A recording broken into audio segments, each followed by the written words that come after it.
వసుదేవసుతం దేవం కంసచాణూరమర్దనం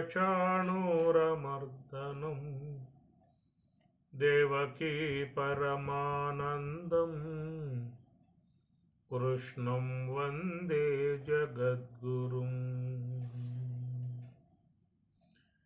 సంసారసాగరం ఘోరం తర్తుమిచ్చతి యో నరః గీతానావం సమాసాద్య పరం యాతి సుఖేన సహ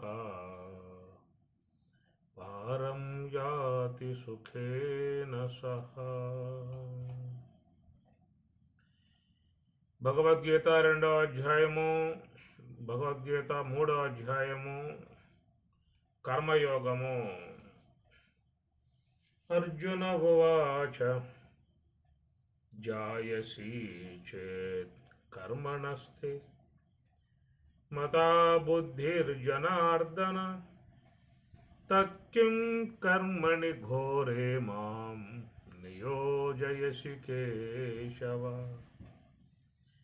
వ్యామిశ్రేణేవ వాక్యేన బుద్ధిం మోహయసీవ మే తతేకం వద నిశ్చిత్య ఏన శ్రేయః అవాప్నుయామ్.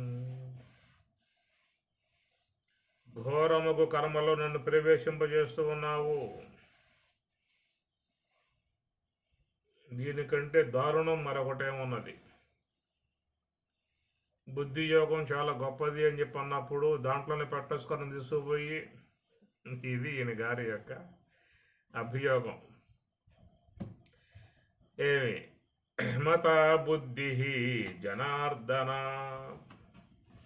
తే మత బుద్ధి మీ అభిప్రాయం అయి ఉన్నట్లయితే, అనగా బుద్ధి అనేటువంటి ఆ స్థితి చాలా గొప్పదని చెప్పి అన్నావు కాబట్టి, మరి దాంట్లో నన్ను ఉంచకుండగా ఘోరమగు ఈ కర్మలో నన్ను ఎలా నియమిస్తున్నావు అనేటువంటి విధానము. ఈ విషయమే నిన్న మీకు క్లారిటీ అంది ఉండునని నేను భావిస్తూ ఉన్నాను. కాబట్టి ఏంటంటే, ఏ కర్మ చేయకుండగా దాన్ని అందుకోవాలి. కర్మయోగం అవసరం లేదు, కానీ మోక్షం మాత్రం మాకు రావాలి. ఇది లోకంలో ఉన్నటువంటి విషయము. ఇది ఎక్కడ ఉన్నటువంటి దానికి ఉత్తర గీతలో కూడా ఇదే అంశం మీకు నడుస్తుంది ఒకసాట. అర్జున ఉవాచ జ్ఞానాత్యేవ భవేత్ జ్ఞేయం విదిత్వా తక్షణేన తు జ్ఞానమాత్రేణ ముచ్యేత కిం పునః యోగధారణ. తత్కిం కర్మణి ఘోరే మాం తత్కిం అదెందువల్ల అన్నాడు అక్కడ. కిం ఎందుకయ్యా, పునః యోగధారణ ఎందుకు ఈ యొక్క ధ్యానం అనేటువంటి ఈ యొక్క అంశము సులభముగా మాకు బుద్ధి యోగ స్థితి, జ్ఞాన స్థితి అందుతూ ఉండగా కిం పునః యోగధారణ, యోగముతో మాకేమిటి ఆవశ్యకత అని అడిగాడు. అక్కడేమో తత్కిం ఘోరేమాం, ఘోరమైనటువంటి యొక్క కర్మ.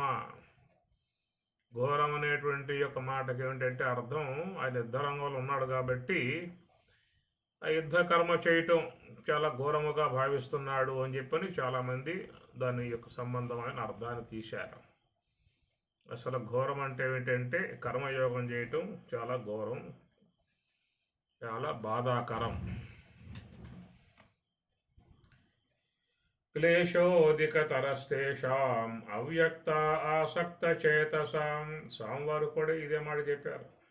క్లేశ అధికతరః తేషాం అవ్యక్త ఆసక్త చేతసాం. అవ్యక్తం అంటే ఇంద్రియ అగోచరమై ఉన్నటువంటిది అని అర్థం.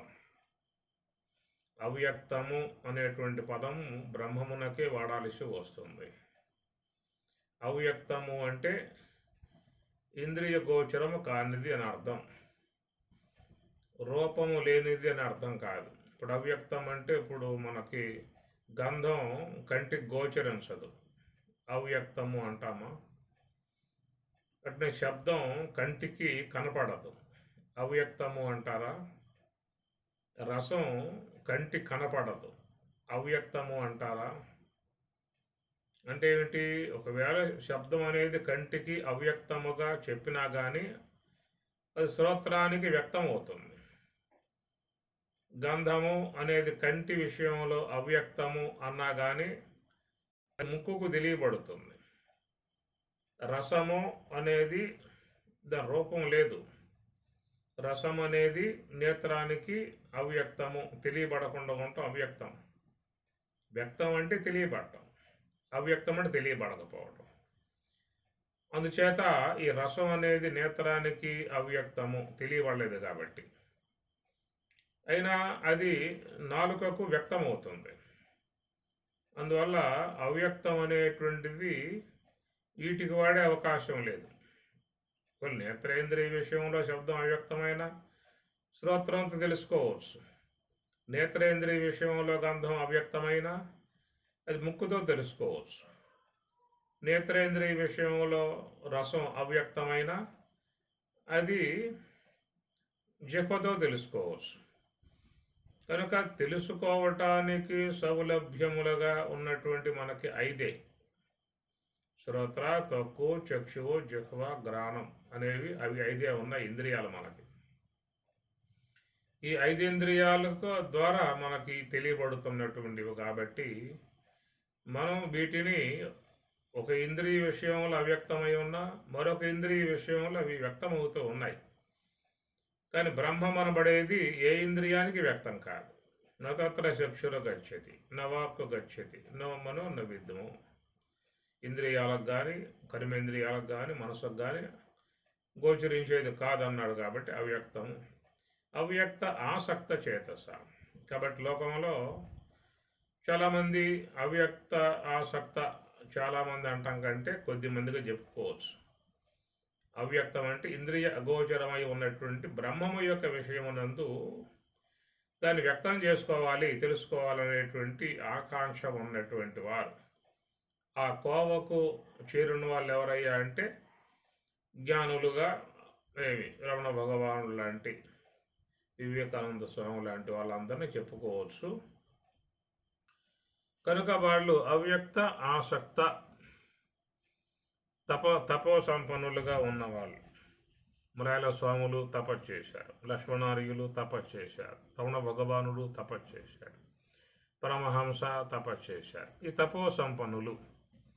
విద్యా తపోభ్యాం పోతాత్మ అన్నారు కాబట్టి విద్య ద్వారా తపస్సు ద్వారా పవిత్రులవుతారనేది మాట. ఈ ప్రకారంగా వాళ్ళంతా కూడా నివృత్తి మార్గ ప్రయాణం చేసే వాళ్ళంతా కూడా బ్రహ్మము యొక్క విషయమై వాళ్ళ ప్రయత్నం అనేది ఉంటుంది. అవ్యక్త ఆసక్త చేతస. కాబట్టి ఇట్టి ఆ బ్రహ్మమునందు మరి ఆసక్త చేతస, ఆసక్తి కలిగి ఉన్నటువంటి మనస్సు గలవారికి క్లేశ అధికతర అన్నాడు స్వామివారు. క్లేశ అనే పదం వాడి ఊరుకుంటే కొంతవరకు బాగుండేదేమో, వినే వాళ్ళకు కూడా సౌలభ్యంగా ఉండేది. క్లేశ అధిక తరహ, అధిక తమహ, అధిక అని ఇట్లా ఉన్నటువంటి పదాలు. అధికము, అధిక తరము, అధిక తమము. ఎక్సలెంట్, వండర్ఫుల్, మార్వలెస్ అంటూ ఉంటారు కదా, ఆ ప్రకార కోవలు అన్నమాట. కాబట్టి అధికము, అధిక తరము, అధిక తమము. కాబట్టి పరమాత్మ అధిక తరం అన్నాడు. ఎందుకు ఈ విధంగా మాట స్వామివారు పాడటము? ఏమి ఇప్పుడు మహాత్ముల వద్ద కూర్చున్నావు, భగవద్గీత ముందు పెట్టుకున్నావు, ఉపనిషత్తులు ముందు పెట్టుకున్నావు, చక్కగా లేదు శంకరాద్వైతం పెట్టుకున్నావు. ఇవి అనాత్మ, ఇది ఆత్మ, ఇవి 20 తత్వాలు, స్థూల దేహము, 19 తత్వాలు, సూక్ష్మ దేహము అని ప్రకారంగా విశ్లేషించుకున్నావు అనాత్మని. ఏమిటో తెలుసుకున్నావు, ఆత్మ అంటే తెలుసుకున్నావు, కాబట్టి అహం బ్రహ్మాస్మి. ఇంత సులభంగా మనకి విషయం గోచరిస్తూ ఉండగా మరి ఎందుకు ఇక్కడ అధిక తరహా అనే ఇనుగర పదం వాడటము అనేది చూసినట్లయితే అది యోగము ద్వారానే నువ్వు తెలుసుకోవాల్సి ఉంటుందే తప్ప శ్రవణ మాత్రముతో నీకు అది తెలియబడేది కాదనేది ఆ మాటలో మనకి అర్థమవుతుంది. శ్రవణ మాత్రమైతే నీకు అధిక తరహా క్లేశ అనే పదాలు పడాల్సిన అవసరం లేదు. సులభముగా అలా కూర్చో ఆ తిప్పలేదు, ఆయన పడతాడు, మనకెందుకు. శాస్త్రాలు బాగా అధ్యయనం చేయటము, సంస్కృతం అధ్యయనం చేయటము, శక్తి వృత్తి, లక్షణ వృత్తులు ఇవన్నీ అధ్యయనం చేయటము, కొంతకాలం ఆశ్రమాలలో గడపటము, నానా తిప్పలు పడటం అంతా ఆయన చేసుకున్నాడు, గురువు చేసుకున్నాడు. మనకు ఆ శ్రమ అంత అవసరంలా. చక్కగా ఆయన వంట చేశాడా, మన పల్లెంలో విస్తరలో వడ్డించాడా, కమ్మగా కలుపుకున్నామా, తిన్నామా. కలుపుకోలేకపోతే ఆయనే కల్పిస్తాడు, తినలేకపోతే ఆయన తినిపిస్తాడు. అది కూడా ఉంటుంది అన్నమాట. ఇంత సులువుగా నీకు అందుబాటులోకి వస్తే స్వామివారు అధిక తరహా, అధిక తమహా ఏంటి పదాలన్నీ అంటే యోగము ద్వారానే తప్ప నీకు సాధ్యపడయ్యా అనేటువంటి మాట చెప్పటంలో గల అర్థము గ్రహించుకోవాల్సినటువంటి విషయము ఏమి ఇదన్నమాట. అది లక్ష్మణారులు అయితే స్థూల దేహానికి ఆధారం శ్వాస, శ్వాసకు ఆధారం కుండలిని, దానికి ఆధారం సంకల్ప శక్తి, దానికి ఆధారం మనస్సు, దానికి ఆధారం బుద్ధి, దానికి ఆధారం జీవుడు, దానికి ఆధారం ఈశ్వరుడు, దానికి ఆధారం శుద్ధ బ్రహ్మము. ఈ ప్రకారంగా స్వామివారు చెప్పుకొచ్చారు. ఇన్నున్నాయి మధ్యలో శుద్ధ బ్రహ్మము అనే దానికి చూసినట్లయితే ఇన్నున్నాయన్నమాట. ఏమి స్థూల దేహం దాటాలి, శ్వాస దాటాలి, కుండలిని శక్తి దాటాలి, సంకల్ప శక్తి దాటాలి, మనస్సు దాటాలి, బుద్ధి అధిగమించాలి, జీవత్వం తొలగించుకోవాలి, ఈశ్వరత్వం కూడా ఏమి తొలగింపజేసుకొని ఉంటే శుద్ధ బ్రహ్మము. ఈ మాట సంక్షిప్తంగా మీకు భగవద్గీతలో యస్మాక్షరం అతీతోహం అక్షరాదపి చ ఉత్తమ అతోస్మిలోకే వేదేశ్ ప్రతిత పురుషోత్తమ అన్నాడు సింపుల్గా. ఆ పైన అన్నమాట జీవుడు దాటాలి, ఈశ్వరుడు దాటాలి అని చెప్పి అన్నాం కదా. దానికి పరమాత్మ అక్కడికి పోయి యస్మాక్షరం అతీతోహం అక్షరాదపి చ ఉత్తమ, క్షరపురుషుడు అక్షర పురుషుడు, జీవుడు ఈశ్వరుడు ఇద్దరిని దాటావనుకో నువ్వు పురుషోత్తమ ప్రతిత పురుషోత్తమ అది దాటాలి కదా. అందుచేత ఇట్లా మనకి ఈ విధానాలని మహాత్ములు అందిస్తూ ఉన్నారు, ఒక్కొక్క చోట ఒక్కొక్క కోణములు అందిస్తూ ఉన్నారు. అది 3వ అధ్యాయంలో వస్తే చివరిలో ఇంద్రియాని పరాణ్యాహు ఇంద్రియేభ్య పరం మనః మనసస్తు పరా బుద్ధి యో బుద్ధే పరతస్తు సహా అని ఆ కోణంలో చెప్పుకొచ్చాడు. ఇంద్రియాల కంటే విషయాల కంటే ఇంద్రియములు శ్రేష్టము, ఇంద్రియాల కంటే మనస్సు శ్రేష్టము, మనస్సు కంటే బుద్ధి శ్రేష్టము, యో బుద్ధే పరతస్తు సహ ఆ బుద్ధి కంటే కూడా అతీతముగా ఉన్నది ఆత్మ అన్నాడు. అంటే ఏమిటి అర్థం? ఇక్కడ నువ్వు విషయాలు దాటాలి, ఇంద్రియాలు దాటాలి, మనస్సు దాటాలి, బుద్ధి దాటాలి అనే అర్థం కదా. దాటితేనే నీకు యో బుద్ధేహ పరతస్తు సహా ఆ బుద్ధికి అవతల ఉన్నది సహా ఆ బ్రహ్మము ఆత్మ అన్నాడు. దాని మరొకసాట మయ్యేవ మన ఆదస్వ మై బుద్ధిం నివేశయ నవశిష్యసి మయ్యేవ నువ్వు నీ మనస్సుని నాలో ప్రవేశింపజేయి, నీ బుద్ధిని నాలో ప్రవేశింపచేయి, అలా చేస్తే నువ్వు నాయందే ఉంటావు అన్నాడు. మరి ఆ ప్రవేశింపజేసేటువంటి పని పెట్టుకోవాలి కదా. కేవలం శ్రవణ మాత్రంతోనే మాకు వచ్చేసిందనేటువంటి ఒక తృప్తి పడేటువంటి వాళ్ళు మరి ఆ విధంగా ఉన్నట్లయితే ఇన్ని విషయాలు భగవద్గీతలో స్వామివారు ఎందుకు కంఠశ్వాసగా పెట్టుకోవాలి? నీకేం అవసరం లేదా? ఇదంతా కూడా నీకు యోగం వద్దు, ధ్యానం వద్దు, అవసరం లేదు.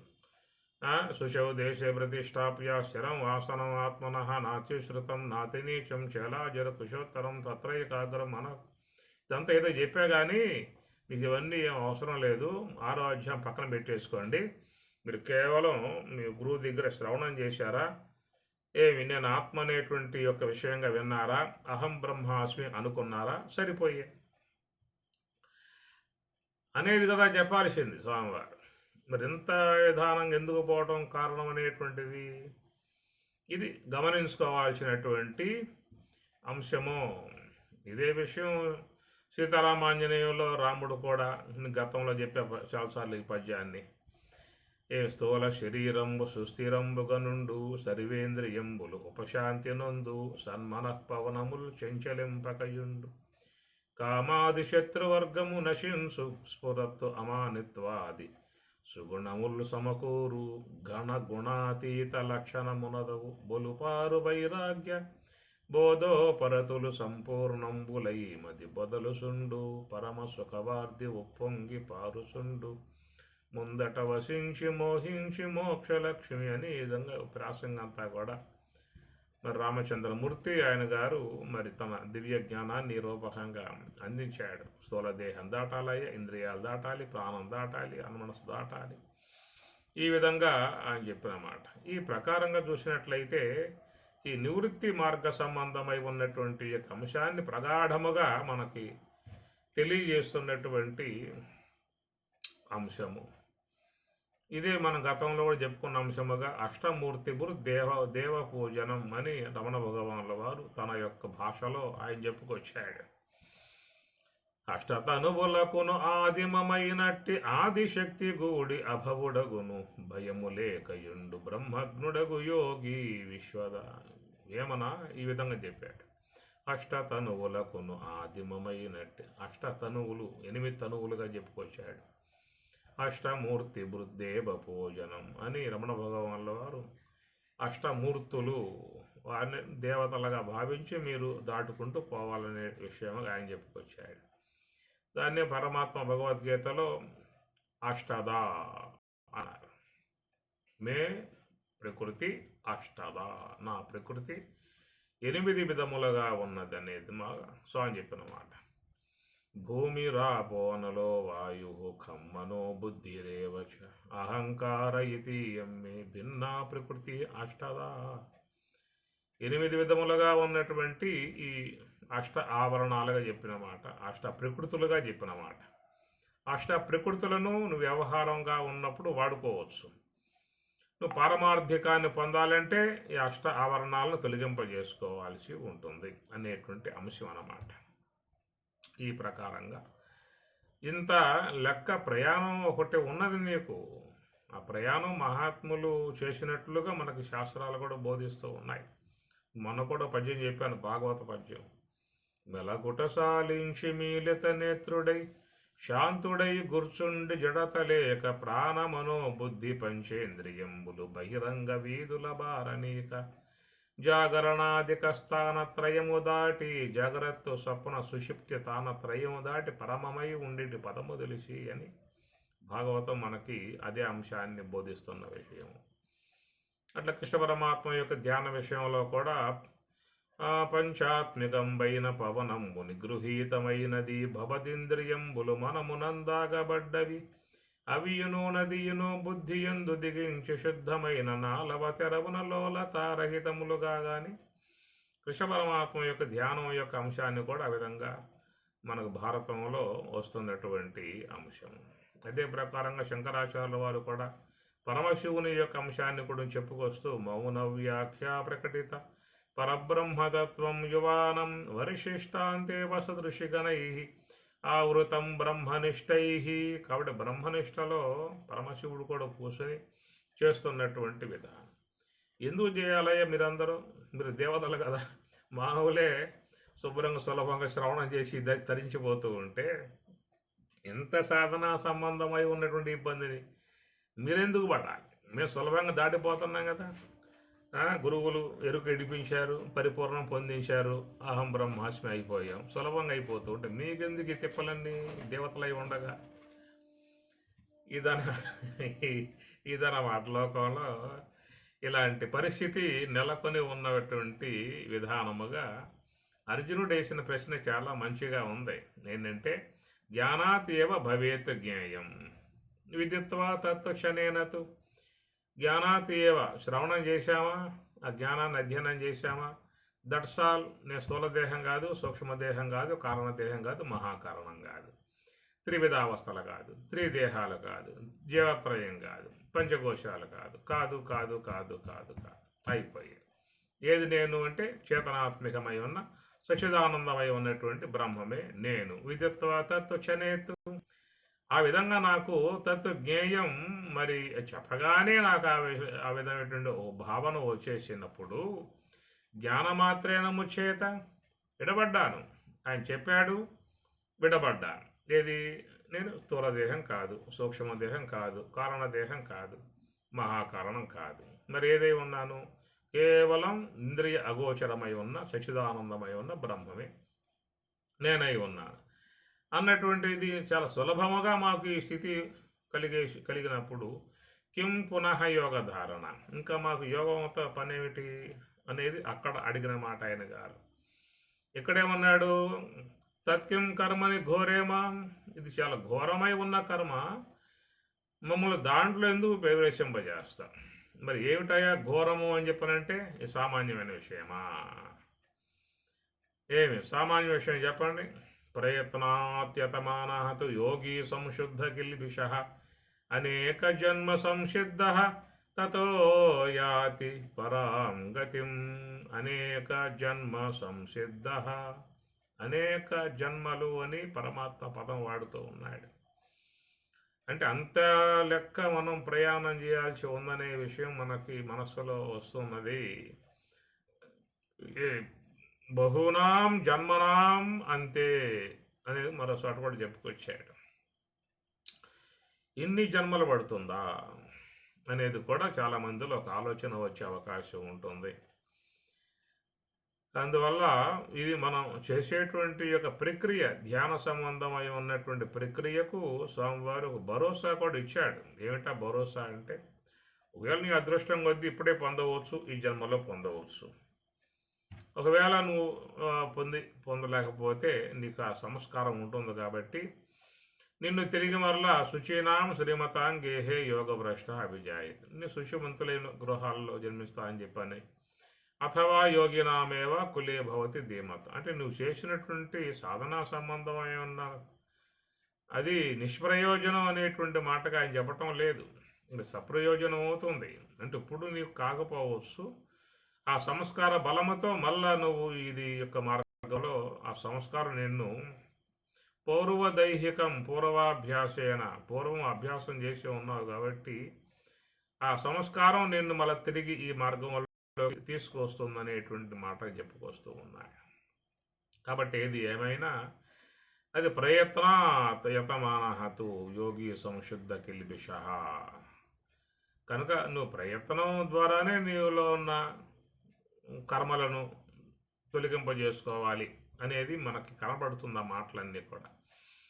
మరి ఇక్కడ అర్జునుడు ఏమన్నాడు? జ్ఞానాతేవ భవేత్ జ్ఞేయం విదిత్వ తత్క్షణేనతు, ఒక జ్ఞానం ఈ విధంగా శాస్త్రాన్ని అధ్యయనం చేయటం వల్ల వచ్చిన జ్ఞానంతోనే మరి తక్షణేన ఆ క్షణంలోనే నేను ముచ్చేత విడబడ్డాను కదా, జ్ఞానమాత్రేన ముచ్చేత కిం పునః యోగధారణ అని అర్జునుడు అడిగిన దానికి పరమాత్మ ఇచ్చినటువంటి సమాధానం ఏంటంటే, శ్రీ భగవాను వాచ జ్ఞానేన దీపితే దేహే బుద్ధి బ్రహ్మ సమన్విత బ్రహ్మ జ్ఞానాగ్నిన విద్యాతో నిర్దహేతు కర్మబంధనం అని స్వామి చెప్పుకొచ్చాడు. అనగా నీకు జన్మ అనేది వద్దనుకుంటున్నావు కదా, నాకు మోక్షం రావాలి అని చెప్పని కదా, జన్మరాహిత్యాన్ని కోరుకుంటున్న పరిస్థితి. అందువల్ల మరి ఈ జన్మకు కారకం ఏమిటనే విషయం కొంత ఆలోచించాల్సి ఉన్నది. జన్మ కారకమై ఉన్నది ఏమిటంటే రెండు. ఒకటి మూలా విద్యగా ఉన్న అజ్ఞానము, సూక్ష్మదేహంలో చేరి ఉన్న కర్మవాసనలు, ఈ రెండు ఉన్నాయన్నమాట. కాబట్టి ఈ రెండింటినీ కూడా నువ్వు చేసేటువంటి శ్రవణ మాత్రముతో ఈ రెండు అవకాశాలు లేవు. నువ్వు శ్రవణం చేయటం వల్ల ఏమవుతుందంటే స్థూలదేహం, సూక్ష్మదేహం, కారణదేహం, స్థూలదేహ పంచకరణ, సూక్ష్మదేహ పంచకరణ ఇవన్నీ వింటావు కాబట్టి ఆ తర్వాత ఏమవుతాయని చెప్పి నువ్వు కాదురా అన్నాడు. వాడు కూడా నేను కాను అనుకున్నాడు. ఇంత మాత్రం జరుగుతున్నటువంటి అంశం మాత్రం కేవలం భావమాత్రంగా వచ్చిన అంశం మాత్రమే. అది నీకు కేవలం నేను దేహం కాదు, స్థూల దేహం కాదు, సూక్ష్మదేహం కాదు, ఇవన్నీ కాదు, ఇంద్రియాలు కాదు, ప్రాణాలు కాదు, అవి కాదు, ఇవి కాదు అనుకున్నావు. నేను ఆత్మ అని చెప్పి అనుకున్నావు. అంతవరకు నీ భావం మాత్రంగా ఉందే తప్ప లోన ఉన్న సూక్ష్మ దేహంలో ఉన్న కర్మ వాసనలను ఏం చేశావు? స్వరూప ఆచ్ఛాదనకు ఆవరణాత్మకమై ఉన్నటువంటి మూలా విద్యను ఏం చేశావు? నువ్వు అట్లా కూర్చున్నాయాడ, నువ్వు అనుకున్నంత మాత్రం దాని లోనైపోవుగా. అనుకున్నంత మంది లోనైపోవుగా ఏమి. కాబట్టి అనుకున్నంత మాత్రంతో అయ్యేట్లయితే మీకు మరి ఎంత సాధన అంశములుగా చెప్పాల్సిన అవసరం లేదు. ఈ మలయాళ స్వాముల వారు కూడా గోగర్భం పోయి 12 తపస్సు చేయాల్సిన అవసరం లేదు.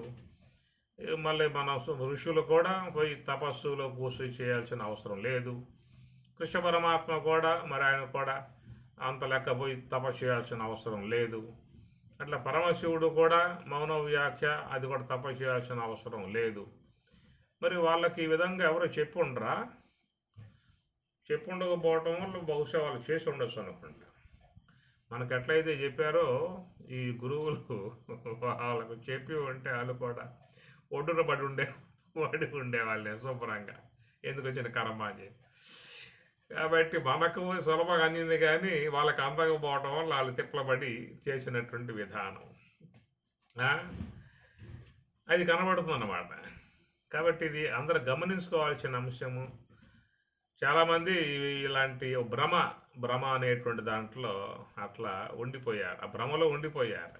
ఇక వాళ్ళని బయట పడేయాలని చెప్పానంటే వాళ్ళే పడేయాలి, ఇంకెవరు వచ్చినా పడేసినా పడరు వాళ్ళకి, అంతే. ఎవరి ద్వారా అయితే విన్నారో, ఎవరైతే భ్రమలో పెట్టారో వాళ్ళు వచ్చి ఏమన్నా భ్రమ ఇడిపిస్తే తప్ప, అమ్మ ఈ విధంగా చెప్పాను, మీరు ఆ విధంగా వినేసేసారు, నమ్మేసేసారు, నాకు చాలా ఆలస్యంగా నాకు ఈ విషయం గోచరించింది, కాబట్టి ఆ విధంగా చెప్పినంత కూడా మీరు అట్లా నమ్మి ఉన్నారు, అది కాదు వాస్తవము, ఇది వాస్తవం అని చెప్పిన కనుక ఎవరైతే భ్రమలో పడేశారో వాళ్ళు ఏదైనా చెప్పగలిగితే వాళ్ళకి కొంచెం భ్రమ అవకాశాలు ఉన్నాయి తప్ప ఇంకా ఎవరు చెప్పినా కానీ వాళ్ళు ఆ భ్రమ నుంచి బయట అవకాశాలు లేవు, అంతే.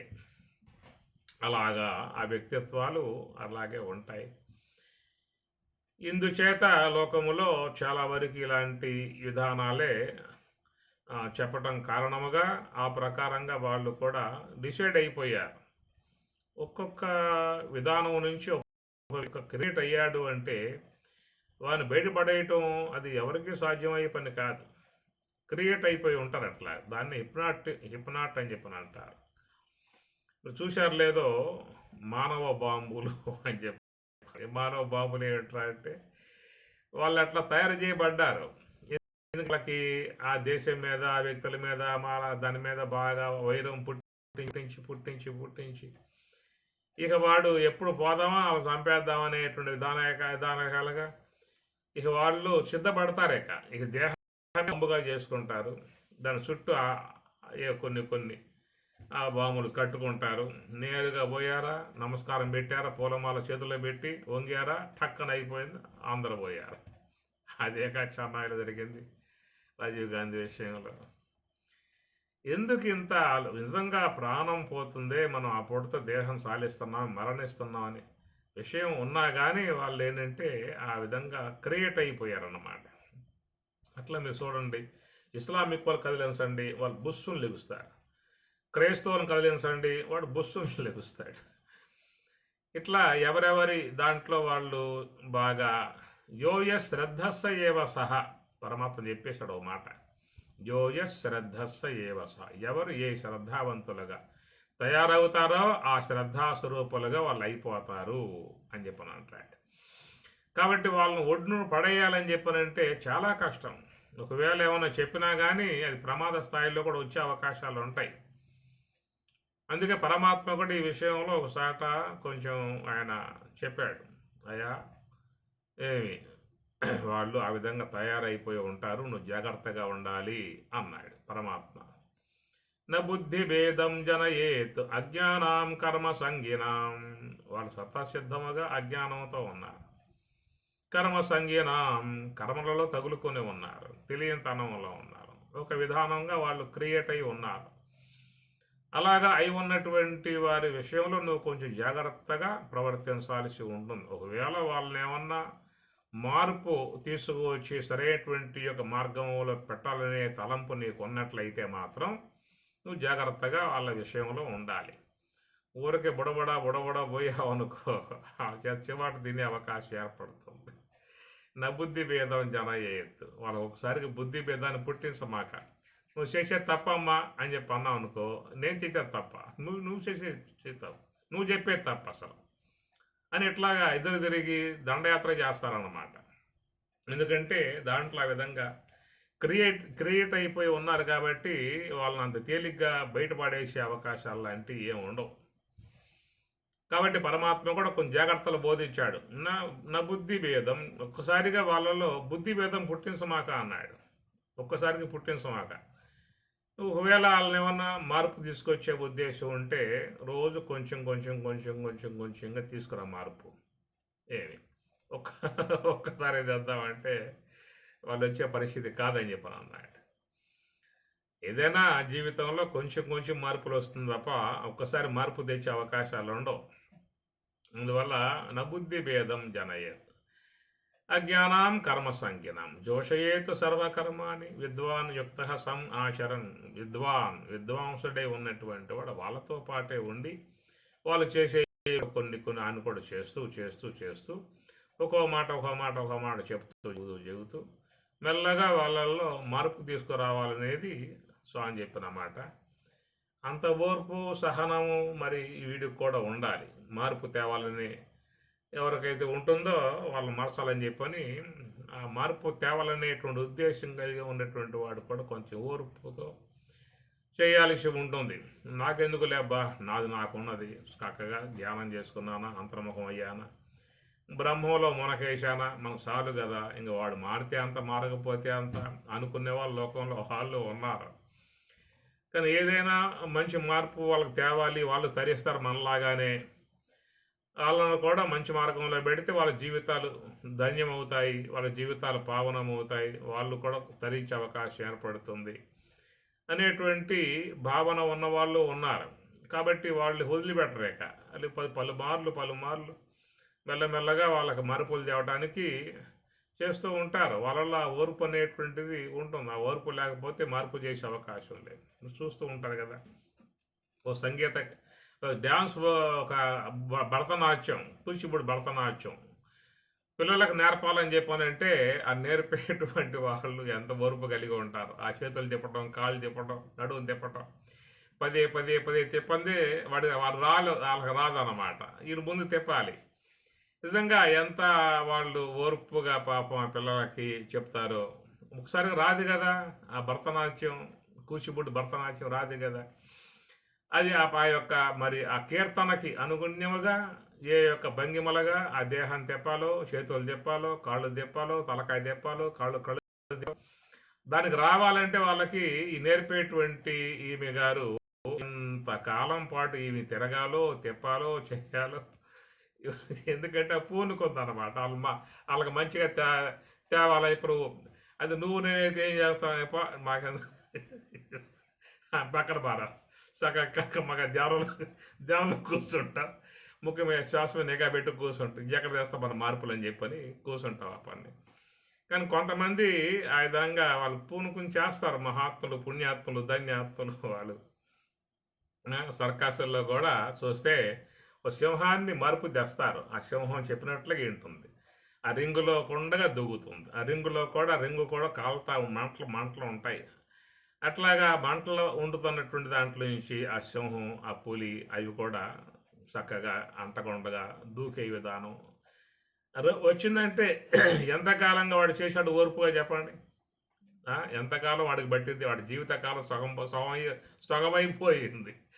ఆ పులి ఆ రింగులో కూడా దూరటానికి వాడి జీవితం సగం కాలం అయిపోయింది. అట్లాగా వాడు పని పెట్టుకుని జీవితకాలాన్ని హెచ్చించి ఇక సర్కస్లో వాటిలో విధంగా చేయిస్తే డబ్బులు వస్తాయని చెప్పిన ఉద్దేశంతో వాడు కోతులను పెట్టుకుంటాడు, పులులను పెట్టుకుంటాడు, సింహాలను పెట్టుకుంటాడు, ఎలుకలను పెట్టుకుంటాడు, కుందేళ్ళను పెట్టుకుంటాడు, అనేక రకాల జీవులను పెట్టుకుని వాడు ఇదే పనేక రింగులోంచి దూకించడమో, 2 కాళ్ళు పైకెత్తి నుంచోబెట్టడమో, ఇంకేదైనా శ్వాస పీల్చి వదలటమో, ప్రాణాయామం చేయటమో, ఈ విధంగా వాడి జీవితం అంతా అట్లా అయిపోవాల్సిందే వాటికి. అట్లాగా కొంతమంది మహాత్ములు ఏదో అందరూ తరిస్తే బాగుంటుంది, వాళ్ళు పావనమైతే బాగుంటుంది, అపమార్గంలో పోతూ ఉన్నారు అనేటువంటి విధానంగా వాళ్ళు కొంత కృషి చేస్తారు. అది ఏమి అవిద్యాయాం అంతరే వర్తమాన స్వయం ధీరా పండితం మన్యమాన దంద్రమ్యమానా పర్యంతి మూఢా అంధేనైవ నియమాన యథాంధ. ఈ లోకంలో ఉంటారు ఇలాంటి వాళ్ళు, ఎమటే పోతూ ఉంటారు. వాడు అంధుడు, వీళ్ళు అంధులు, మొత్తం పోతా ఉన్నారు. పెద్ద గొయ్యి ఉంటుంది, ఆ గోతులో ముందు ఆయన పడతాడు, ఆ తర్వాత ఆయన మీద వీళ్ళు పడతారు. కాబట్టి నానా ప్రమాదంలో పడే అవకాశం ఉంటుంది. అయితే గురువుగానే తీసుకుపోయేవాడు వాడిని మరచడం కష్టం కనుక వాడిని వదిలిపెట్టేసి వాడెమ్మటే పోయేటువంటి వీళ్ళు ఉన్నారు కదా, వీళ్ళని మెల్లగా మార్చే ప్రయత్నం ఏం చేస్తాడు అంతవరకే తప్ప ఎమ్మడబెట్టి తీసుకుపోయేటువంటి వాడిని మరచడం చాలా కష్టం అన్నమాట. కాబట్టి ఈ ప్రకారంగా నబుద్ధి భేదం జనయేత్తు అజ్ఞానం కర్మ సంజ్ఞానం జోషయేత్ కర్మ అని ఒక మార్పు దేవాలని అపేక్ష ఉన్నటువంటి వాళ్లకు సూచించినటువంటి ఒక సూచన పరమాత్మ చెప్పిన మాట. ఒక్కసారిగా నువ్వు బుద్ధి భేదం పుట్టించమాక, అది రాదు, ఒక్కసారిగా రాదు, మెల్ల మెల్ల మెల్ల మెల్ల మెల్లగా దాన్ని తేవాలే తప్ప ఒక్క స్పోర్ట్లో వస్తుందో చెప్పండి, రాదు. అది ఆ విధానం అని చెప్పేసి అని ఇట్లాగా మరి చూస్తే మరి భగవంతుడు భగవద్గీతలో ఎన్ని రకాలుగా విషయాలని చెప్పుకుంటూ వచ్చాడు.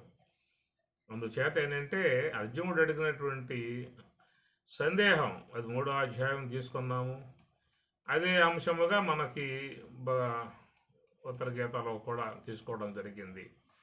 దాని పరమాత్మ ఏం చెప్పాడు అనే మాట చూసినట్లయితే, అయా జ్ఞానేన దీపితే దేహే బుద్ధి బ్రహ్మ సమన్విత, నీ యొక్క బుద్ధి బ్రహ్మముతో అన్విత కూడి ఉండాలి, కూడుకోవాలి, బ్రహ్మము దాకా పోవాలి బుద్ధి. అలా పోగలిగితే బ్రహ్మ జ్ఞానాగ్నిన విద్యాతో నిర్దహేత కర్మబంధనం బ్రహ్మ జ్ఞానాగ్నిన అన్నాడు. బ్రహ్మాగ్నౌ బ్రహ్మణాహుతం అని భగవద్గీతలో చెప్పిన మాట. బ్రహ్మ జ్ఞానాగ్నిన తృతీయ భక్తి ఏకవచనం, బ్రహ్మ జ్ఞానాగ్ని చేత నిర్దహేత్ దహింపబడును. ఏమి దహింపబడును అని చెప్పానంటే మరి ఇన్ని లోపల ఉన్నాయి కంటయా, అవి ఏం చేయాలి, వాటిని ఏం చేయాలి, అనేక జన్మలుగా పెట్టుకున్నావు, లోన సంచిత కర్మ అనేది పెట్టుకున్నావు. మరి అట్లాగే పెట్టు కూర్చుంటే మరి జన్మలు ఇస్తాయి. లోన ఉన్న బీజాలు ఊరుకోవు కదా. భూమిలో బీజం పడింది, అదేం చేస్తుంది, మొలక మొక్క చెట్టు మహామానవి కూర్చుంటుంది. అందువల్ల దాన్ని ఏం చేశారని చెప్పని అగ్నిదగ్ధం యథాబీజం శాపల్లవ వర్జితం అన్నారు. అగ్నిదగ్ధం యథాబీజం, ఆ బీజం కాల్చి వేసి భూమిలో పెట్టాడు. పెట్టడం వల్ల ఏమైంది, శాఖ పల్లవ వర్జితం, శాఖ పల్లవలు లేవు, శాఖలు లేవు, కొమ్మలు లేవు, ఏం ఉండవు అక్కడ, బీజంలోనే మొత్తం కాలిపోయాయి అన్నమాట. జ్ఞానదగ్ధం యదా యోగి పునర్జన్మ నవిద్యతే అని చెప్పి అన్నారు. కాబట్టి ఆ ప్రకారంగా ఇప్పుడు మనకు ఆల్రెడీ దేహం వచ్చిందిగా. ఈ దేహం ఎందుకు వచ్చింది, కర్మ కారణంగా, లోన ఉన్న సూక్ష్మ దేహంలో ఉన్న కర్మ కారణంగా ఈ దేహం అనేది ఆల్రెడీ వచ్చి ఉన్నది. ఇప్పుడు ఎట్లయితే దేహం వచ్చిందో ఇక రాబోయే కాలంలో కూడా దేహాలు వస్తాయి అనేది పరమాత్మ అన్నమాటే కదా. జాతస్య హి ధ్రువో మృత్యు ధ్రువం జన్మ మృతస్య చ, వచ్చినవాడు తప్పనిసరిగా పోతాడు అన్న విషయం అందరికి తెలిసిన విషయమే, స్వామి చెప్పాల్సిన అవసరం లేదు. ఎవడైతే వచ్చాడో వాడు పోతాడు, అందరూ తెలిసిన విషయమే. కాబట్టి పోయినవాడు మళ్ళా వస్తాడు అని కదా చెప్పిన స్వామి గారు. జాతస్య హి ధ్రువో మృత్యు, పుట్టినవానికి మరణం తప్పదు అని మాట అన్నాడు. మృతస్య చ జన్మ, చనిపోయిన తర్వాత మళ్ళా నీకు జన్మ అనేది వస్తుంది, అపరిహార్యే అర్థే, ఇది తప్పింప శక్యం కానటువంటి విషయమయ్యా అన్నాడు. కారణం ఏంటి స్వామి అని చెప్పానంటే, నువ్వు లోన పెట్టుకున్నావు సూక్ష్మ దేహంలో కర్మవాసనలో, అవి ఊరుకోవు కదా. లోన ఉన్న కర్మవాసనలు ఊరుకుంటాయా? కడుపులో పడ్డ పదార్థం ఊరుకుంటుంది చెప్పండి. ఏమి ఒక 2 ఉగ్గిన్లు లేదా చిన్న అర గ్లాసు, ఒక అర గ్లాసు ఆముదం కొంచెం వేడి చేసి లోన పోయండి, ఎట్లా ఉంటుందో తర్వాత మీకు చాలా క్లారిటీగా అర్థం అవుతుంది అన్నమాట. ఆముదం అన్నారు కదా, ఇతర ఇతర ఈ వేరే పోతే మళ్ళీ అసలు ఉండే అవకాశాలు ఉండవు అనుకోండి, అది దాని జోలికి పోవద్దు. ఇది కనుక పోసామనుకోండి అర్థం అవుతుంది అదేం చేస్తుందో. ఉదరంలో పడ్డ పదార్థం ఎందుకు ఊరుకుంటుంది? అట్లా సూక్ష్మ దేహంలో పడ్డ సంస్కారాలు ఎందుకు ఉంటాయి? అవి ఊరుకో, ఇది ఊరుకో. కనుక లోన సూక్ష్మ దేహంలో పడ్డ సంస్కారాలు అవి బలవత్తరముగా తిరిగి అనేక శరీరాలు ఇచ్చేవిగా ఉన్నాయనేటువంటి విషయం కాబట్టి పరమాత్మ అపరిహార్యార్థే తప్పింపశక్యం కాని విషయము అన్నాడు. మృతశ్చ చనిపోయిన వాడు తిరిగి మరలా ఈ లోకంలో పుట్టడం అనేటువంటిది కూడా ధ్రువం, నిశ్చయము. అంత దృఢంగా ఎట్లా చెప్పగలుగుతున్నావు అని అడిగినట్లయితే, నువ్వు సంపాదించుకున్న కర్మవాసనలే నీకు రాబోయే కాలంలో దేహాలు ఇచ్చేవిగా ఉన్నాయి అని అర్థం. ఏమి కాబట్టి ఇది కొంచెం ప్రతి ఒక్క వ్యక్తి కూడా కొంత ఆలోచించుకోవాల్సి ఉంటుంది. శాస్త్రదృష్టం గురుర్వాక్యం తృతీయం ఆత్మనిశ్చయం. నీవు కూడా కొంత ఆలోచించమని చెప్పి గుడ్డిగా పోమాక, నీవు ఆ విషయాన్ని కొంచెం మనసు పెట్టి ఆలోచించుకోనుము అని చెప్పను అనేటువంటి విధానం. అందుచేత అహం బ్రహ్మాస్మి, అసలు ఈ పదం ఎవరిది? నీది కాదు ఈ పదము, నువ్వు వాడుకుంటూ ఉన్నది. మహావాక్యాలు అంటే ఏమిటి అర్థం? అసలు అవాంతర వాక్యాలు వేరు, మహావాక్యాలు వేరు. గురువు ఇచ్చేటువంటి వాక్యాలు అవాంతర వాక్యాలు. గురువు ద్వారా మనకి శ్రవణ మాత్రముగా వచ్చేవన్నీ కూడా అవాంతర వాక్యాలే. అవాంతర వాక్యాల వల్ల పరోక్ష జ్ఞానం కలుగుతుంది. కానీ అవాంతర వాక్యములే కాదయ్యా, మరి మహావాక్యాలు కూడా ఉన్నాయి అన్నారు. ఆ మహావాక్యాలు కొన్ని ఉపనిషత్తుల్లో వచ్చిన విధానం. తత్వమసి, అహం బ్రహ్మాస్మి, సర్వం కలివిదం బ్రహ్మ, అయం ఆత్మ బ్రహ్మ, ఇవి మహావాక్యాలని పేరు పెట్టారు. కాబట్టి అవాంతర వాక్యాల వల్ల పరోక్ష జ్ఞానం అన్నారు, మహావాక్యాల వల్ల అపరోక్ష జ్ఞానము అన్నారు. అవాంతర వాక్యాల విషయంలో గురువు వహించేటువంటి బాధ్యత.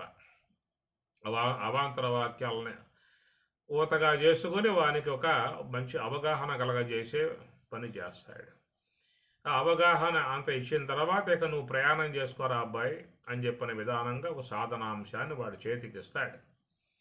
ఆ సాధన అనేటువంటి మార్గం ద్వారా ఇక వాడు మహావాక్యాలని దర్శించుకోవాలి, మహావాక్యాలని అనుభూతి చెందాలి. అది అనుభవంలోకి వస్తాయి, మహావాక్యాలు అనుభవంలోకి వస్తాయి.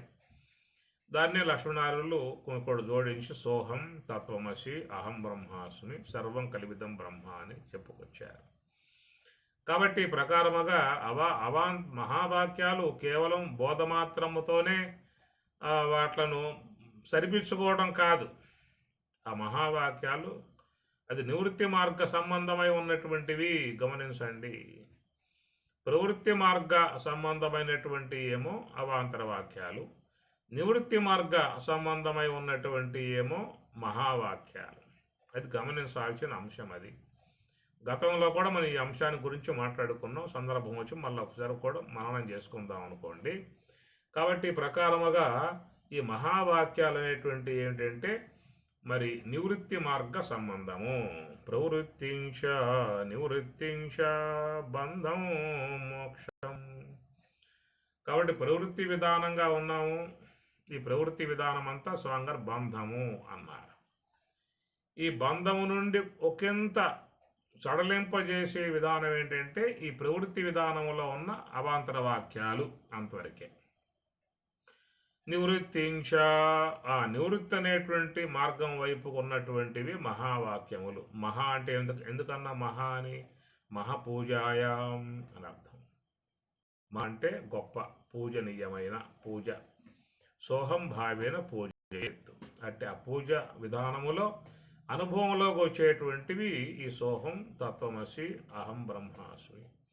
ఆ ప్రకారముగా సాధకులు అంతర్ముఖ ప్రయాణములో ఉండి మరి ఈ పంచకోశములు అధికరించి పంచకోశాతీతమై ఉన్నటువంటి ఆత్మ యొక్క అనుభవాన్ని సాధన ద్వారా, ఒక సమాధి అనుభవం ద్వారా అవస్థాత్రయ అతీతం అద్వైతం ఏకం పరం బ్రహ్మ నిత్యం తత్ ఏవ అహం అస్మి. అవస్థాత్రయ అతీతం, అతీతుడు కావాలి, మూడవస్థలకు అతీతుడు కావాలి. అలాంటి ఒక గొప్ప స్థితికి వెళ్ళినప్పుడు అక్కడ మీకు ఈ అనాత్మంతా కూడా జడం కాగా, అనాత్మంతా కూడా జడం కాగా రాలిపోగా కేవలం మరి ఆ బ్రహ్మం అనేటువంటి వస్తు స్వరూపం మాత్రమే ఉన్నటువంటి విధానము. ఆ స్థితికి వెళ్ళినప్పుడు అక్కడ ఆ యోగ సమాధి దివ్యానుభవాన్ని పొందినప్పుడు ఏషా బ్రాహ్మీ స్థితి పార్థ, ఆ బ్రాహ్మీ సంబంధమై ఉన్న స్థితి పొందినటువంటి అతడు తిరిగి మరల ఉత్థానావస్థకు వచ్చి ఆయన చెప్పే మాట అహం బ్రహ్మ అస్మి, నేను బ్రహ్మమునై ఉన్నాను అనేది బయటకు వచ్చాక చెబుతాడు. లోపల ఉండగా చెబుతాడు, లోపల ఉండగా చెప్పే అవకాశం ఉండదు. బయటికి రావాలి కదా, బయటకు వచ్చాక చెప్పేది వాడు. ఇప్పుడు నువ్వు సుషుప్తి అవస్థ పొందండి, మీరు సుషుప్తి అవస్థకు పోతారు కదా ఈ పూట. మీరు సుషుప్తి అవస్థ నుంచే ఎంతో ఆనందంగా ఉందండి ఇక్కడ, మీరు రాండి అంటారా ఎవరైనా? సుషుప్తి అవస్థలో ఉండి ఆడుండి చెప్పే అవకాశాలు లేవు. ఎందుకంటే అక్కడ మనస్సే పనిచేయటం లేదు, వాగేంద్రియ పనిచేయటం లేదు. కనుక ఈ కర్మేంద్రియాలు, జ్ఞానేంద్రియాలు, మనస్సు కూడా పనిచేయని ఒక దశకు నువ్వు వెళ్ళావు. వెళ్ళిన విధానమే గాఢ నిద్ర అని అన్నారు, గాఢ సుషుప్తి అన్నారు.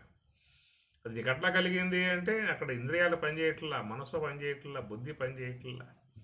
అవన్నీ పనిచేయకుండా ఉన్న విధానం నీకు రాగలిగితేనే నువ్వు గాఢ సుషుప్తి యొక్క సంబంధమై ఉన్న ఆ నిద్ర సుఖాన్ని, ఆనందాన్ని సవిచూసే అవకాశం నీకు ఏర్పడుతుంది. అట్లాగా యోగ సమాధి అనబడేటువంటి ఒక దివ్య అనుభవం అనేది కూడా వాళ్ళు కూడా మనం చేసినట్లుగానే జ్ఞానేంద్రియ, కర్మేంద్రియ, అంతరేంద్రియాలని వాటితో పాటు ప్రాణవాయువులను కూడా పూర్తిగా ఉపశమనం చేసి వాళ్ళు ఒక యోగ సమాధి అనబడేటువంటి అనుభవాన్ని వాళ్ళు పొందుతూ ఉన్నారు.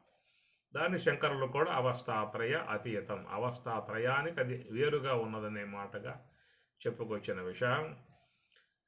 ఈ ప్రకారం అలాంటి ఆ స్థితికి గనక పోయినటువంటి వాడై ఉంటే వానికి ఈ వాక్యాన్ని ఉచ్చరించేందుకు అధికారత కలిగి ఉంటాడు. అహం బ్రహ్మాస్మి అంత మాత్రం తప్ప ఊరక 4 మాటలు వినేసేసి ఆయన చెప్పిన మాటలు చెవిని వేసుకొని అహం బ్రహ్మాస్మి, అహం బ్రహ్మాస్మి, అహం బ్రహ్మాస్మి అని చెప్పనంటే అది కుదిరే వ్యవహారం మాత్రం కాదు.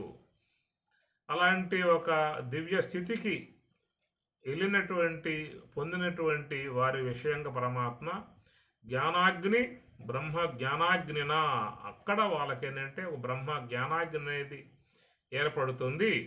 అంటే ఆ బ్రహ్మ జ్ఞానాగ్ని ద్వారా నిర్దహేత్ కర్మబంధనం, మళ్ళా జన్మలకు హేతువుగా ఉన్నటువంటి కర్మబంధనం, కర్మలను కలగజేసి బంధంలో పడవేసేటువంటి ఈ సంస్కారాలు, సూక్ష్మదేహములో ఉన్న సంస్కారములు, మరి అంత లోపల మూలా విద్యగా ఉన్నటువంటి అజ్ఞానము, ఇవన్నీ కూడా అక్కడ నిర్దహేత్ కాలిపోవును, దగ్ధం చేయబడును. ఇది మనకు పరమాత్మ చెప్పేటువంటి మాట. అలాంటి ఆ స్థితికి పోవాలని చెప్పనంటే మాత్రం అది ఎట్లా ఉందో పరిస్థితి అని చెప్పనంటే తత్కిం కర్మని ఘోరేమాం. ఆ కర్మ అనేది ఘోరం అనే పదం వాడాడు. ఎందుకంటే ఈ సాధన విషయంలో అది కొంత ఘోరం అనేటువంటి పదమే వాడాల్సి వస్తుంది. ఎందుకంటే శ్రమతో కూడిన వ్యవహారం కదా. ఒక పట్టాన నీకు అది కుదరదు, ఇబ్బంది పడుతూ ఉంటావు, అనేక నానా తిప్పలు పడుతూ ఉంటావు. కూర్చున్న కాడి నుంచి అనేక రకాలుగా అనాత్మ నిన్ను తిప్పలు పెడతా ఉంటుంది, ఊగులాడింప చేస్తూ ఉంటుంది. ఒక పట్టాన అది నీకు వశం అయ్యే అవకాశాలు ఉండవు. చాలా ఇబ్బందులు పడే వాళ్ళు ఉన్నారు ధ్యానములో. అది ఘోరంగానే చెప్పాలి, ఘోరాతి ఘోరంగా అని చెప్పాలి. ఎందుకంటే తట్టుకోలేక చాలామంది పారిపోవటం వల్ల మనుష్యానాం సహస్రేషు అని పరమాత్మ చెప్పాడు కదా. మనుష్యానాం సహస్రేషు అనేక వేల మందిలో అన్నాడు స్వామివారు. కశ్చిత్ ఒకానొకడు. ఒకానొకడు ఏమిటయ్యా, వేల మంది చెప్పావు కదా, వేల మంది మొత్తం పారిపోయారు, ఒక్కడు మిగిలాడని చెప్పిన అన్నాడు. ఎందుకంటే లోన ఉన్న అనాత్మ సతాయిస్తూ ఉంటాయి, కూర్చున్న కాడి నుంచి సతాయిస్తూ ఉంటాయి.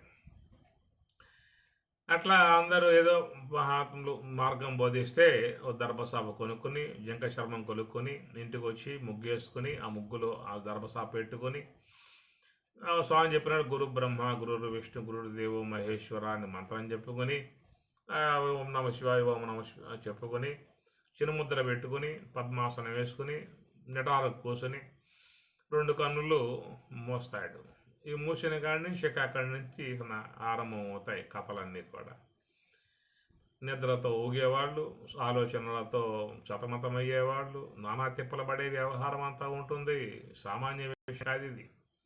చిత్తోపరమము మహత్తరమిది ఎల్లవారి కబ్బదు అని అన్నాడు రామచంద్రమూర్తి. ఆ ఉత్తమ దశ కలిగిన విద్వత్తుడు గాఢ దుర్లభుడు. ఇది కొంచెం శ్రమతో కూడిన వ్యవహారం, ఇది తప్పనిసరిగా ఉన్నది. అంత తేలిగ్గా ఒక పూటలో వచ్చే అవకాశం కాదు. లక్ష్మయ్య గారికి ఎవరో వచ్చి చెప్పారంట, అది కాదయ్యా శ్వాసపై నిఘా పెట్టు, ఇక ఎమ్మటే వచ్చేస్తుందని చెప్పి అన్నాడంట. ఆయన పెట్టాడు, ఎమ్మటి లోనకి వెళ్ళిపోయాడు. అది పుణ్యాత్ముడు ధన్యాత్ముడు వెళ్ళిపోయాడు. నీకు చెప్పారు నువ్వు కూర్చో, అటు లోనకి వెళ్ళి చూద్దాం, వెళ్తావేమో. ఎందుకంటే కొంతమంది ఉన్నారు లోకంలో అలాగే వెళ్ళిపోతారు. వాళ్ళ ఆంజనేయ స్వామి మస్తకం మీద స్వామివారు అస్తం పెట్టి రాముడు ఉపదేశం చేసిన అంశము మీకు సాంఖ్యయోగంలో వస్తుంది విషయం. అట్టి తన్నుగాంచి ఆనందమూర్తి అయి చిత్రరూపమట్లు చేష్టలుడిగి తనువు మరచి కొంత తడబూరకుండెను ఆంజనేయుడు. ఎందువల్ల అంటే ఓ పరిపక్వత అనేది ఆయనలో పరమభక్తుడు ఆయన నిరంతరముగా మరి ఆ యొక్క స్వామి జపంలో ఉన్న వ్యక్తి కాబట్టి ఎమ్మటే ఆ పరిపక్వత కలిగి ఉన్నటువంటి ఆంజనేయ స్వామికి రామచంద్ర ద్వారా ఆ విషయం అందగానే ఎమ్మటే ఆయన యోగంలోకి వెళ్ళిపోయాడు. విలిప్త మాత్రం పైన ఘనులు ఎన్నగలేరు క్షణము సర్వ జగద్విలక్షణము బంధువన్నుతి ఎంపతరమేయ వారికైనా. అట్లనే మీరు చూస్తే మరి పరమహంసల వారు కూడా మరి వివేకానంద స్వామి వారి మస్తకం మీద శాస్త్రాన్ని ఉంచి ఒక్కసారిగా శక్తిపాతం చేసి దివ్యత్వాన్ని అందించడంతో ఒక్కసారిగా ఆయన కూడా దిదీప్యమానముగా లోపల ఆ దివ్యానుభవాన్ని పొందిన విషయం రామకృష్ణ పరమహంసల వారి జీవిత చరిత్రలో అది అందటం జరిగింది. ఇది పరిపక్వత అనేటువంటి అంశం అందరికీ కాదు. అది పరమహంసల వారు కూడా ఎంతమంది నెత్తిమే చేయబెట్టలేదు, అందరికీ వచ్చిందా? అది లేదు. వివేకానందుడు మాత్రం రావడం పరిపక్వత చెందినటువంటి యొక్క హృదయం కాబట్టి వస్తుందన్నమాట. మిగతా వాళ్ళ విధానం ఏంటంటే ఇక తిప్పలు పడక తప్పదు, ఇబ్బంది పడక తప్పదు. చంచలం హి మనః కృష్ణ ప్రమాది బలవ దృఢం తస్యాహం నిగ్రహం వాయో యువ సుదుష్కరం. నా వల్ల కదా ఏది, అది ఎంత కూర్చోబెట్టినా అది కూర్చోవట్లేదు, ఏం చేయాలి నేను, పోతా ఉన్నది అన్నాడు. కాబట్టి ప్రకారంగా ఈ విధంగా ఉన్నటువంటి వాళ్ళు ఓర్పుగా చేసేవాళ్ళు ఉన్నారు, నేర్పుగా చేసేవాళ్ళు ఉన్నారు.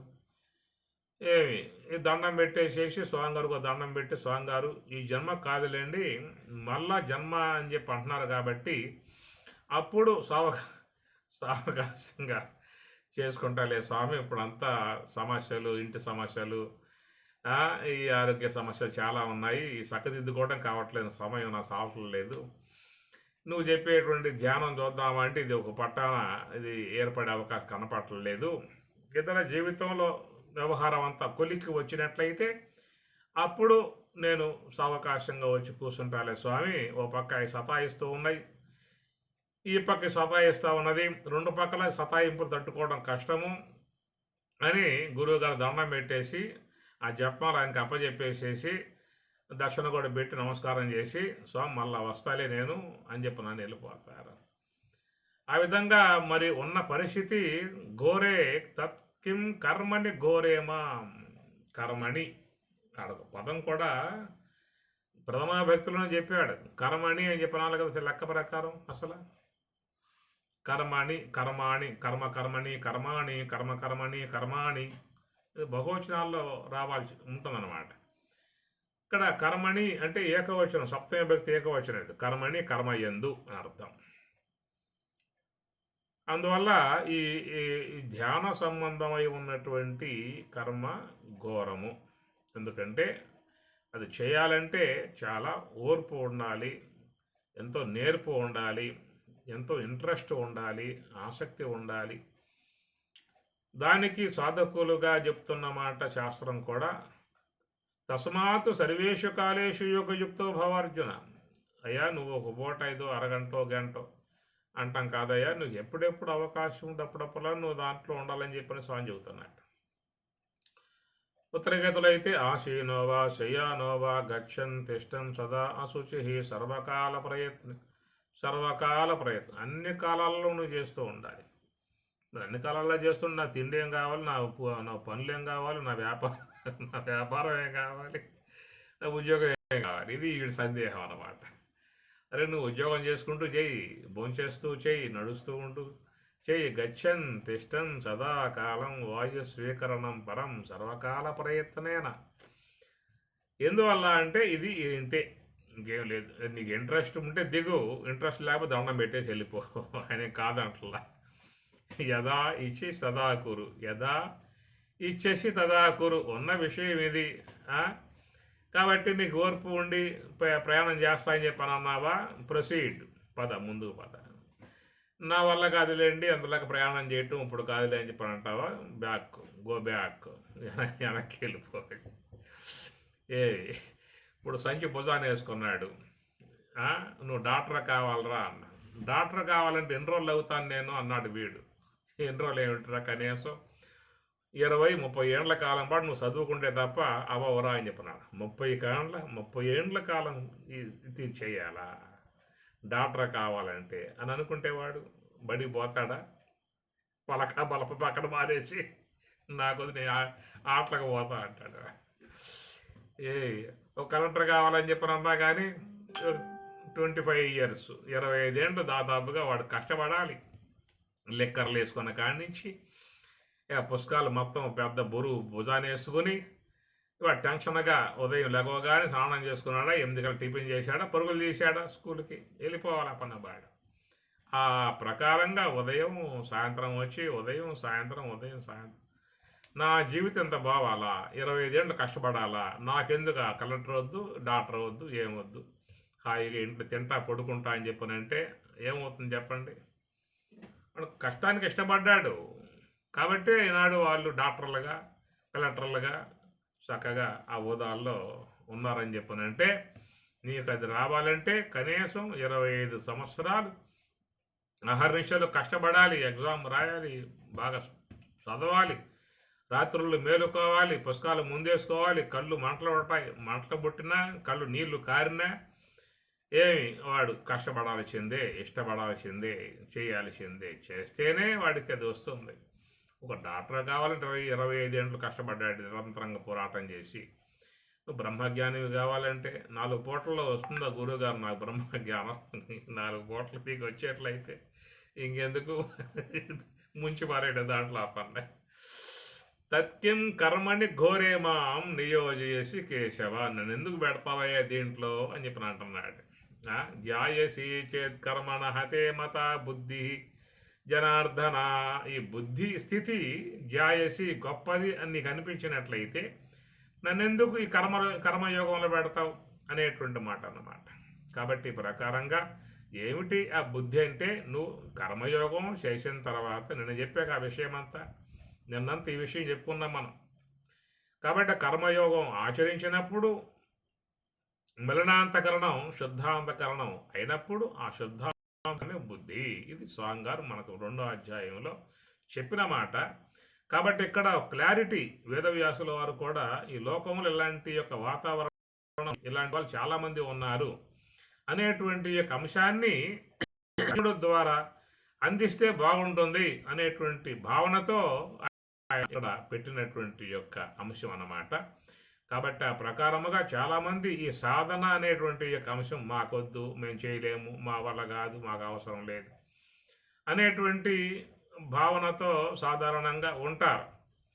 దానిని గుర్తించి కొంతమంది కూడా ఏం చేశారంటే, సరే అబ్బాయి మంచిదిరా, ఏ సాధన నీకెందుకు నీకే పనికి రావు అని చెప్పిన వాళ్ళు కూడా నీకు జపం వద్దు, ధ్యానం వద్దు, ఏం వద్దు నీకు, నేనే నీకు ఎరికి ఇడిపిస్తాను, పరిపూర్ణం పొందిమని చేస్తా అని చెప్పి వాళ్ళు చెప్పటంతో అమ్మయ్య బతికిపోయాను నేను, నాకు ఏ సాధన అవసరం లేదు అని చెప్పినట్లుగా నాకు చేసే ఉద్దేశం కూడా లేదు అసలు. ఏదో వాళ్ళు చెబుతున్నారు కాబట్టి చేద్దాం అనిపించింది, చేసినా కుదిరే వ్యవహారంగా లేదు. నువ్వు వద్దన్నావు కాబట్టి నాకు ఇంకా చాలా హ్యాపీ అయ్యింది, సంతోషం అయింది, బొడ్డున్న పడ్డాను అని చెప్పేసి వాడు కూడా ఆ పూట దండం పెట్టేసేసి, స్వామిగారు మోక్షం మీరే ఇవ్వండి, నాకు చాలు, నేను పొందే అవకాశం నాకు అవసరం, నాకు వద్దు అని ఇట్లాగా. మరి ఇవన్నీ చాలా లోకంలో ఉన్నాయి, లేవు అని చెప్పని కాదు, లోకంలో ఇలా వచ్చాయి. అందుచేత ఏంటంటే ఏదైనా చట్టమే, ఆ చట్టం తప్పించుకుని పోయే అవకాశాలు లేవు. కళ్ళు మూసుకుని ఏదో చేస్తా అని చెప్పరన్నా అది లోన ఉన్నటువంటిది ఊరుకోదు. ఇవి గమనించుకోవాల్సినటువంటి యొక్క అంశములు. అందువల్ల మనకి ప్రామాణికం శాస్త్రం, తస్మాత్ శాస్త్రం ప్రమాణంతే, పరమాత్మ అన్నమాట. ఏ శాస్త్ర విధిముసృజ్య వర్తతే కామకారత నస్వసిద్ధిం నసుఖం నపరాంగతిం. కాబట్టి భగవద్గీత ఉపనిషత్తులే ప్రామాణికం, ఇంకేమి కాదు. కాబట్టి వ్యక్తి ప్రామాణికం కాదు, శాస్త్రం ప్రామాణికం, అది కూడా ఉపనిషత్తుల ప్రామాణికం.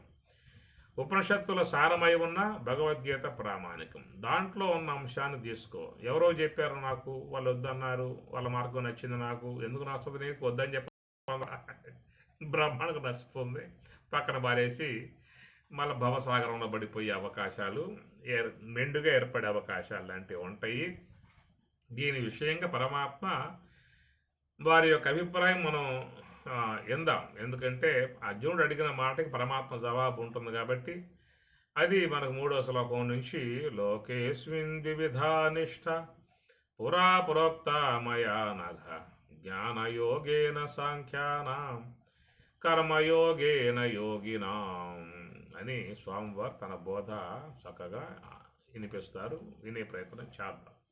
ఓం సహనా భవతు సహనౌ భునక్తు సహ వీర్యం కరవావహై తేజస్వినావధీతమస్తు మా విద్విషావహై. ఓం శాంతి శాంతి శాంతి. హరి ఓం తత్సతు.